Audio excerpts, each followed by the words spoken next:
హెచ్చరిక, మరో అరగంటలో ఈ బస్తీని ఖాళీ చేయకపోతే మీ అందరి మీద పోలీసు యాక్షన్ తీసుకోవాల్సి వస్తుంది. This is the last and final warning.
అనూహ్య పరిస్థితుల్లో గాంధీ మార్గం పట్టి అభినవ గాంధీగా మారడంతో అతని కథ సస్పెన్స్ సినిమా లాగా కొత్త కొత్త మలుపులు తిరుగుతోంది.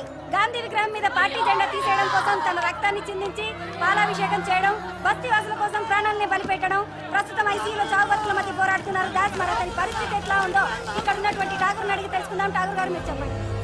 ఏ నాయకుడైనా ఉద్యమం కోసం కార్యకర్తల్నే బలి పెడతాడు, కానీ మా నాయకుడు దాసన్న మా అందరి కోసం తన ప్రాణాలను బలివ్వబోయాడు.